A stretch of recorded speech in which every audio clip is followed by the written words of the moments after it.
Hello friends, आप लोग कैसे हैं? सब कोई अच्छे होंगे। तो चलिए आज हम लोग सेफ्टी में ऑब्जेक्टिव टाइप क्वेश्चन जानेंगे। और सबसे पहले देखेंगे कि जो ऑब्जेक्टिव टाइप क्वेश्चन है उसमें आपका कौन कौन से क्वेश्चन का आंसर सही है और कौन कौन सा जो ऑप्शन है वो आपका गलत है। तो सबसे पहला क्वेश्चन है कि फर्श पर गिरे तैलीय पदार्थ को साफ करने के लिए किसका प्रयोग करेंगे। यानी कि वर्कशॉप में अगर कोई तेलीय पदार्थ गिरा हुआ है तो उसको साफ करने के लिए हमें किसकी प्रयोग करना चाहिए। तो सबसे पहले हम लोग क्या करेंगे कि ऑप्शन में देखेंगे कि ऑप्शन में कौन कौन सा क्वेश्चन इसमें जो उसका टचेबल क्वेश्चन का आंसर है इसमें। तो सबसे पहले देखेंगे कि ऑप्शन ए में दिया है रेत से, पानी से, CO2 से, और डी में दिया है नॉन ऑफ दी।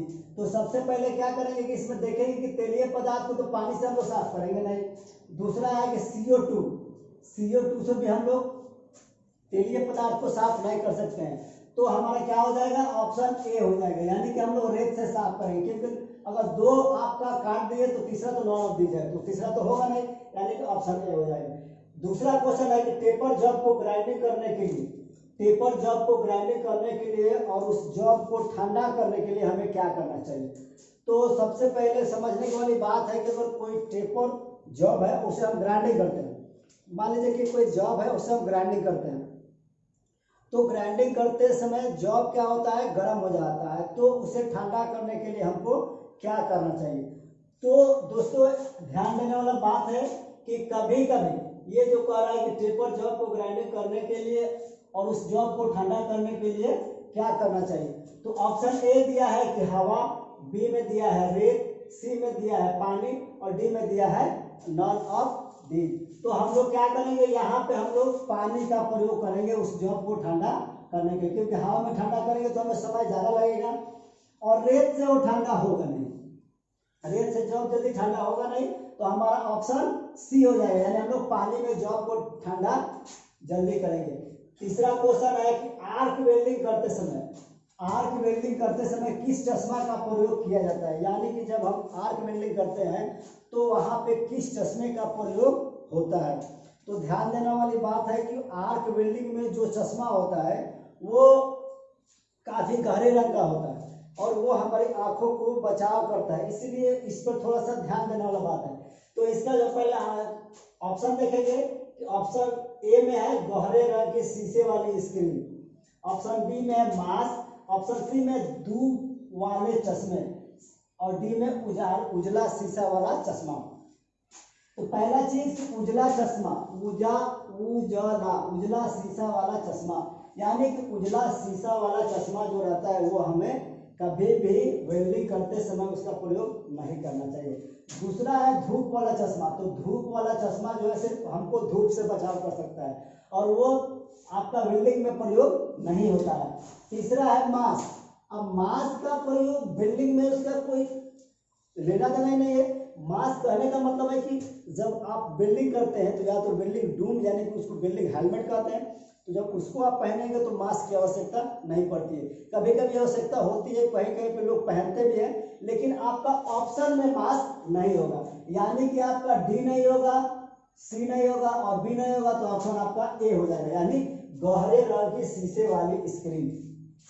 चौथा क्वेश्चन है औजारों को कैसे और कहाँ रखना चाहिए। यानी कि हम वर्कशॉप में जब काम करते हैं तो जो हमारा औजार होता है उसे कहाँ और कैसे रखना चाहिए। तो सबसे जो ध्यान देने वाली बात होती है कि हम जो भी औजार से वर्क करते हैं तो हमारा फर्ज बनता है कि काम करने के बाद उस औजार को साफ करके, धो करके, जो धोने वाला उसको धो करके, जो साफ करने वाला उसको साफ करके 1 बाय 1, अगर मान लीजिए फाइल है तो फाइल की जगह रखेंगे, अगर हैमर है तो हैमर की जगह रखेंगे, कैलिपर है तो कैलिपर की जगह रखेंगे, यानी जो भी औजार है तो जहां एक रखने का जगह बनाया गया वहां पे रखेंगे। तो इसमें हम पहला ऑप्शन देखेंगे कि सबको एक साथ रखेंगे, तो सबको एक साथ नहीं रख सकते क्योंकि सबको एक साथ रखने पर जरूरत पड़ने पर जल्दी मिलेगा नहीं और ये एक दूसरे में जंग लगने की संभावना ज्यादा हो जाएगा। ऑप्शन बी है औजारों को सही और अलग अलग, यानी कि ये ऑप्शन आपका सही है कि औजारों को सही और अलग अलग उसको रखेंगे। ये ऑप्शन बी आपका सही हो जाएगा। ऑप्शन सी है कि सभी औजारों को एक साथ रखेंगे, तो सभी औजारों को एक साथ रखना मुमकिन नहीं है, ठीक है।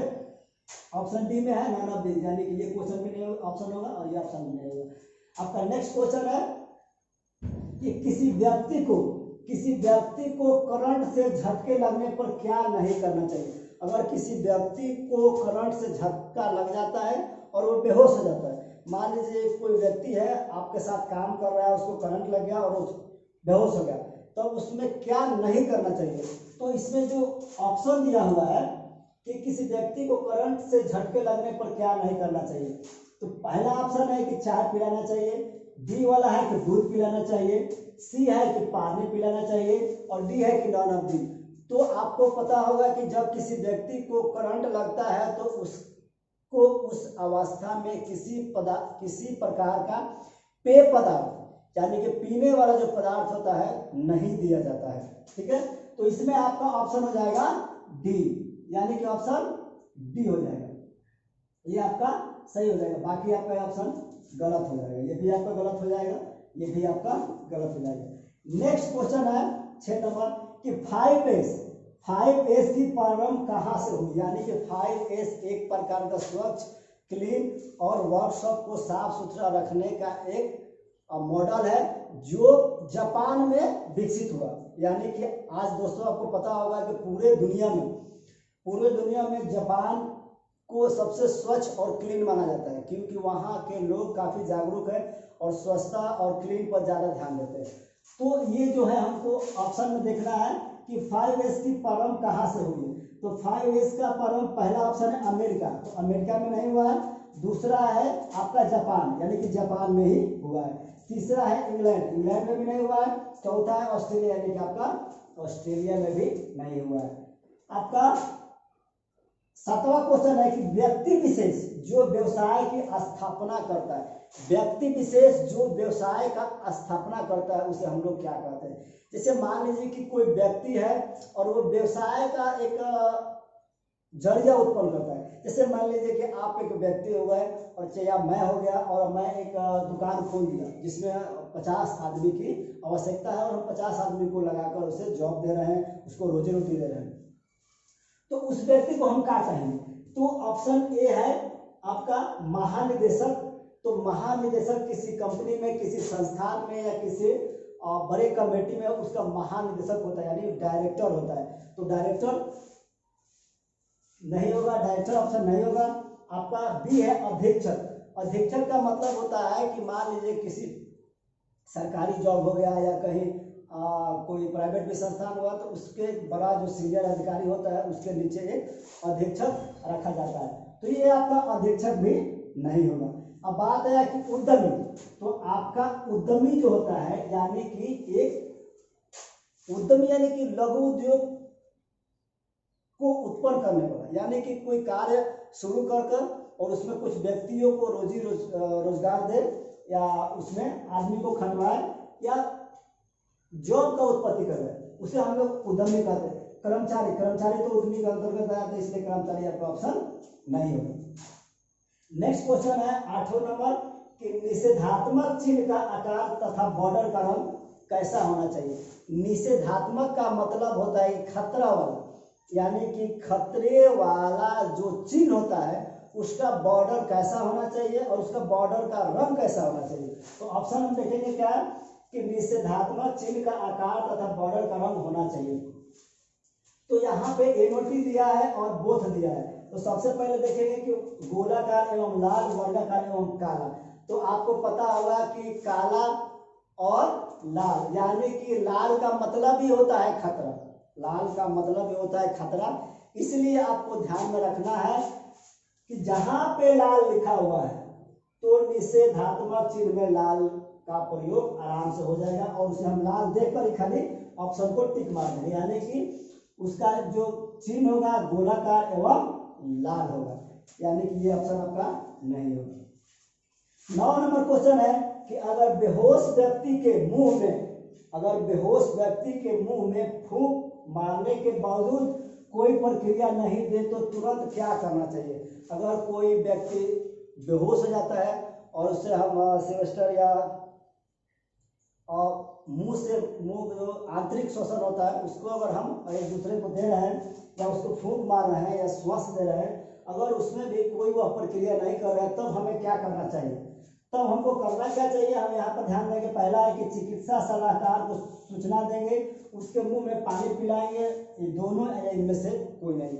तो हमेशा याद रखिए कि जब हम अपना कोशिश करके थक जाएंगे, यानी कि उसमें मुंह में फूंक मारेंगे, अगर वो कोई रिस्पॉन्स नहीं देता है, तब हम क्या करेंगे कि तुरंत सुरक्षा जो है चिकित्सा सलाहकार को सूचना देंगे। ठीक है, यानी कि उसके मुंह में पानी तो बिल्कुल नहीं देंगे, यानी कि बोथ और डोनाटिव बिल्कुल नहीं होगा। नेक्स्ट क्वेश्चन है कि चलती मशीन में कोई समस्या आ जाए तो क्या करना चाहिए? यानी कि जिस मशीन पे हम लोग काम कर रहे हैं और उस मशीन में एकाएक अचानक अगर कोई समस्या आ जाए, तब हम लोग को क्या करना चाहिए? तो उस अवस्था में ध्यान रहे कि मशीन अगर चल रहा है या फिर हम चला रहे हैं और उसमें कोई समस्या उत्पन्न हो जाता है, तो तुरंत हमें उस मशीन को बंद कर देना चाहिए। उसके बाद हमको जो भी प्रक्रिया है करना चाहिए, लेकिन उस समय हमको मशीन बंद कर देना चाहिए। आइए ऑप्शन देखते हैं। तो ऑप्शन ए में है कि मशीन की स्विच ऑफ करेंगे, सीनियर को बुलाएंगे, उसे ठीक करेंगे, या नॉन ऑफ दी। तो अभी हम आपको बताया है कि मशीन में कोई भी समस्या हो तो सबसे पहले हम उसका स्विच ऑफ कर देंगे, यानी कि आपका पहला ऑप्शन है कि मशीन की स्विच ऑफ कर देंगे। आपका यही आंसर हो जाएगा। सीनियर को बाद में बुलाएंगे या उसे ठीक करने की कोशिश हम बिल्कुल नहीं करेंगे। तो आपको बता रहे थे 11 नंबर क्वेश्चन, आपकी निजी सुरक्षा का सामान कौन प्रदान करता है? यानी आपके निजी सुरक्षा का सामान कौन प्रदान करेगा? कंपनी के अंदर जो आपका निजी सुरक्षा है, सेल्फ सेफ्टी है, उसका सामान कौन प्रदान करेगा? तो यहाँ ऑप्शन है कंपनी, सुपरवाइजर, ऑपरेटर और सेल्फ। सेल्फ यानी खुद, तो खुद तो आप खरीदिएगा नहीं क्योंकि नए नए आप कंपनी में जाते हैं। उसके बाद सी है ऑपरेटर। ऑपरेटर आपको अपने अंदर रखेगा तो ऑपरेटर तो आपको पूरा सामान देगा नहीं। सी है सुपरवाइजर। सुपरवाइजर क्या है? एक जीएम के अंदर में काम करने वाला एक कारीगर होता है, तो वो आपको ये सारे जो निजी सुरक्षा का सामान है वो प्रदान कर नहीं पाएगा। अब बात आती है कि कंपनी, तो आपके सभी जरूरत और आवश्यक की सामानें कंपनी ही आपको प्रोवाइड कराती है। तो आपका ऑप्शन नंबर ए आपका सही हो जाएगा। नेक्स्ट है फर्स्ट एड बॉक्स कंपनी में कहाँ पर होना चाहिए? तो फर्स्ट एड बॉक्स जो होता है वह एक ऐसा बॉक्स होता है जिसमें एक्सीडेंट होने पर, छोटा मोटा एक्सीडेंट होने पर उसमें से डिटॉल, मलहम और बेटाडीन और बहुत से प्रकार के गोली उसमें रहता है, जिससे कि आपको अगर कोई चोट लग जाती है या मार लग जाती है तो उसमें लगाकर आपका बैंडेज कर दिया जाता है। तो इसका जो ऑप्शन है कि मशीन से नजदीक 10 मीटर की दूरी के अंदर, बी में है डायरेक्टर के रूम में, सी में है सुपरवाइजर के रूम में और डी में है नॉन ऑफ दी। यानी कि आपका जो फर्स्ट एड बॉक्स कंपनी में होना चाहिए वो आपके मशीन से नजदीक 10 मीटर के दूरी पर होना चाहिए, ना कि आपका डायरेक्टर के रूम में होना चाहिए या सुपरवाइजर के रूम में होना चाहिए या फिर कोई नहीं होना चाहिए। अब आपका 13 नंबर क्वेश्चन है कि किस प्रकार के अग्निशामक में फोम, वाटर, ड्राई केमिकल और प्रयुक्त होता है? यानी कि किस प्रकार के अग्निशामक में फोम, वाटर, ड्राई केमिकल प्रयुक्त होता है? यानी कि तीनों का एक मिक्सिंग मिश्रण होता है, ACDE। यानी कि ए प्रकार का जो अग्निशामक होता है उसमें आपका तीनों ये मिक्स होता है, यानी कि मिश्रण होता है। बिजली से लगी आग को बुझाने के लिए किसका प्रयोग करेंगे? तो बिजली से लगी आग को बुझाने के लिए आप उसमें बालू डालिएगा नहीं, पानी डालिएगा नहीं और फोम का प्रयोग कर नहीं सकते। पानी डालिएगा तो आपको अर्थ लेगा, करंट मारने का चांस बढ़ जाएगा और आपका ये रेत है, ये रेत डालने से बिजली से लगी आग बुझ नहीं सकती है। तो इसमें आप CTC का प्रयोग करेंगे, यानी बिजली से आग लगी हो या बिजली में आग लगी हो, हमेशा ध्यान रखिए कि बिजली से आग लगी हो या बिजली में आग लगा हो, तब हम वहां पे CTC यानी कार्बन टेट्रा क्लोराइड का प्रयोग करते हैं। रासायनिक खतरा कौन सा है? 15 नंबर क्वेश्चन है कि रासायनिक खतरा कौन सा है, यानी केमिकली डेंजरस कौन सा है?